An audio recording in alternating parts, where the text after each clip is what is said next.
Hello everyone, आज हम पढ़ने वाले हैं विटामिन B12 की डिफिशियंसी से होने वाले एनीमिया के बारे में, दैट इज़ पर्नीशियस एनीमिया, जो कि विटामिन B12 की डिफिशियंसी के कारण होता है। विटामिन B12 की कमी के कारण एनीमिया कैसे होगा? वो इसलिए क्योंकि विटामिन B12 एक बहुत ही ज़्यादा इम्पोर्टेंट कंपोनेंट है RBC के मैच्योरेशन के लिए, और ये प्रोसेस जो रहती है जिसमें RBC मैच्योर होती है बोन मैरो में, इसे हम कहते हैं इरिथ्रोपोएसिस। सो इरिथ्रोपोएसिस की प्रोसेस के लिए विटामिन B12 इज़ नेसेसरी, और अगर इसकी डिफिशियंसी हुई तो पर्नीशियस एनीमिया देखने को मिलता है। विटामिन B12 के सोर्सेज की अगर हम बात करें कि ये किस फूड आइटम से पाया जाता है, तो मेनली नॉन वेजिटेरियन डाइट में पाया जाता है, एनिमल प्रोडक्ट्स में ही मिलता है, जैसे कि मीट, मिल्क, इन सभी चीज़ों में विटामिन B12 पाया जाता है। पर्नीशियस एनीमिया समझने से पहले हमें ये देखना होगा कि विटामिन B12 का एब्जॉर्प्शन बॉडी में कैसे होता है। तो हम ऐसे एनिमल प्रोडक्ट्स खाएंगे जिसमें विटामिन B12 हो, ठीक है।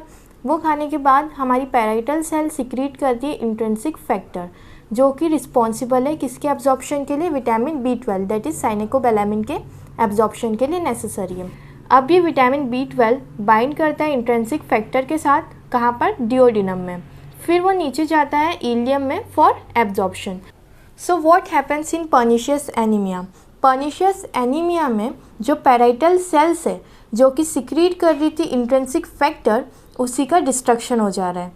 पैराइटल सेल्स ही नहीं रहेगी तो इंट्रिंसिक फैक्टर रिलीज़ नहीं होगा, और इंट्रिंसिक फैक्टर रिलीज़ नहीं होगा तो विटामिन B12 का एब्जॉर्प्शन बॉडी में नहीं होगा। विटामिन B12 के एब्जॉर्प्शन के कारण जो इरिथ्रोपोइसिस की प्रोसेस है, RBC मैच्योरेशन की जो प्रोसेस है, वो नहीं होगी। RBC हमारी अगर नहीं बनेगी तो हमें एनीमिया देखने को मिलेगा। So this parietal cells which are present here in this stomach, it produces intrinsic factor for absorption of vitamin B12। लेकिन पर्नीशियस एनीमिया में क्या हो रहा है? पर्नीशियस एनीमिया में एंटी पैराइटल सेल्स एंटीबॉडी, मतलब ये पैराइटल सेल्स के अगेंस्ट एंटीबॉडी बनने के कारण पैराइटल सेल्स का डिस्ट्रक्शन हो गया, जिसके कारण वो इंट्रिंसिक फैक्टर नहीं सिक्रीट कर पा रहा है, और जिसके कारण विटामिन B12 का एब्जॉर्प्शन नहीं हो रहा है, और फाइनल रिजल्ट क्या आ रहा है? Pernicious anaemia. Okay, vitamin B12 necessary है RBC के मैच्योरेशन के लिए, ठीक है। तो RBC की मैच्योरेशन की प्रोसेस हमें पता है कि साइज़ उसका बड़े से छोटा होता है। RBC के मैच्योरेशन के लिए चाहिए था विटामिन B12। अगर विटामिन B12 नहीं रहेगा तो RBC का जो साइज़ रहेगा वो बड़ा हुआ रहेगा। तो ये एनीमिया कौन से टाइप का हो गया? मैक्रोसाइटिक, मतलब जो RBC की साइज़ है, RBC की जो सेल की साइज़ है वो इंक्रीज़ है। मैक्रोसाइटिक और नॉर्मोक्रोमिक, मतलब जो हीमोग्लोबिन कंटेंट है वो नॉर्मल है, लेकिन जो RBC की जो साइज़ है वो increase. Vitamin B12 deficiency anaemia के क्या क्या कॉजेस रहेंगे? तो फर्स्ट इज़ पुअर डाइट, मतलब डाइटरी इनटेक ही अच्छा नहीं है, जैसे कि वेजिटेरियन डाइट है तो विटामिन B12 डाइट में आ नहीं रहा है, या फिर माल एब्जॉर्प्शन है। Third very important cause of vitamin B12 deficiency anaemia is pernicious anaemia, मतलब इंट्रिंसिक फैक्टर ही नहीं है because of auto immune destruction of parietal cells. One more important point about pernicious anemia is pernicious anemia को हम Edison's anaemia के नाम से भी जानते हैं। वो इसलिए क्योंकि इसको डिस्कवर करने वाले जो साइंटिस्ट हैं वो थे डॉक्टर थॉमस एडिसन। ओके, सो पर्नीशियस एनीमिया को एडिसन्स एनीमिया के नाम से भी पूछा जा सकता है। पर्नीशियस एनीमिया के सिम्टम्स की अगर हम बात करें तो ये सिस्टमिक फीचर्स के साथ साथ न्यूरोलॉजिकल फीचर्स भी देता है। न्यूरोलॉजिकल फीचर्स इसके बहुत इंपॉर्टेंट है। तो न्यूरोलॉजिकल फीचर्स में आ जाएगा मेंटल कन्फ्यूजन, पेशेंट कन्फ्यूज रहेगा। इनअटेंटिवनेस, पेशेंट की स्पाइनल कॉर्ड का डीजनरेशन होगा, तो स्पाइनल कॉर्ड डीजनरेशन, झुनझुनी आएंगी, टिंगलिंग सेंसेशन होगा पेशेंट को।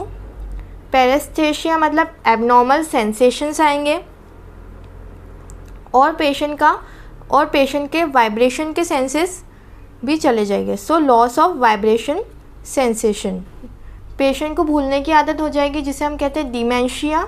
नर्व्स का डिजनरेशन होगा तो autonomic neuropathy. This are all neurological features. इसमें क्या आ गया, मेंटल कन्फ्यूजन, पेशेंट कन्फ्यूज रहेगा, अटेंटिव नहीं रहेगा, स्पाइनल कॉर्ड का पेशेंट का डिजेनरेशन देखने को मिलेगा, झुनझुनी आएंगी, tingling sensation, paraesthesia, abnormal sensations आएंगे और लॉस ऑफ वाइब्रेशन का सेंसेशन नहीं आएगा, भूलने की बीमारी और न्यूरोपैथी, ये सभी चीज़ें पेशेंट को देखने को मिलेगी। सिस्टमिक फीचर्स की अगर हम बात करें तो पेशेंट बहुत ही ज़्यादा, जैसे नॉर्मली एनीमिया में होता है, पेशेंट बहुत ज़्यादा टायर्ड फील करेगा, फटिक फील करेगा, क्योंकि प्रॉपर आरबीसी नहीं है। आरबीसी नहीं है तो हीमोग्लोबिन जो कि ऑक्सीजन कैरी करता है वो भी नहीं हो पाएगा, तो टिश्यूज़ को प्रॉपर ऑक्सीजन ना मिलने के कारण पेशेंट टायर्ड फील करेगा।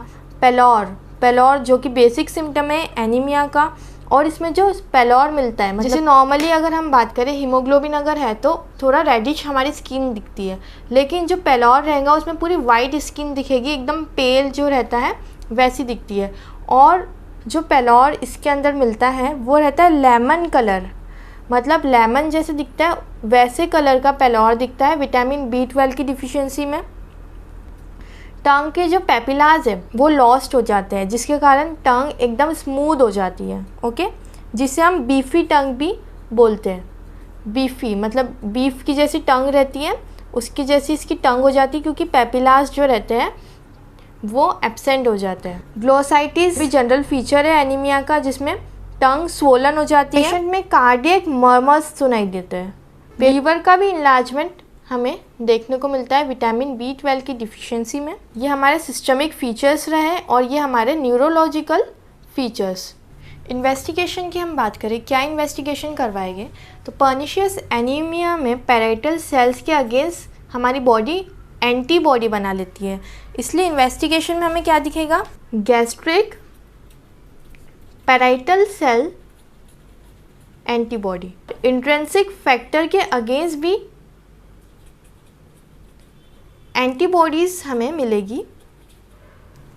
इन्वेस्टिगेशन में दूसरा इंपॉर्टेंट पॉइंट यह है कि अगर हम CBC करवाते हैं इसकी, तो MCV मीन कॉर्पस्कुलर वॉल्यूम जो है, सेल का साइज बड़ा हुआ है तो MCV बड़ा हुआ मिलेगा, और MCHC mean corpuscular haemoglobin concentration वो कैसे मिलेगा, नॉर्मल मिलेगा। ट्रीटमेंट की अगर हम बात करें तो क्या ट्रीटमेंट करवाएंगे, विटामिन B12 की डिफिशियंसी है तो डाइट्री इंटेक करवा सकते हैं। अगर डाइट्री डिफिशियंसी है तो हम पेशेंट को एडमिनिस्टर कर सकते हैं, ओरल रिप्लेसमेंट कर सकते हैं, किससे, साइनेकोबिलामिन से, मतलब विटामिन B12 से रिप्लेसमेंट कर सकते हैं ओरली। अगर पेशेंट को पर्निशियस एनीमिया है तो हम उसको एडमिनिस्टर कर सकते हैं intramuscularly hydroxy cyanocobalamin. So this is all about pernicious anemia. Hope you understood the topic. If you like the video, don't forget to like, subscribe to my channel and let me know your queries in the comment section. Thank you for watching.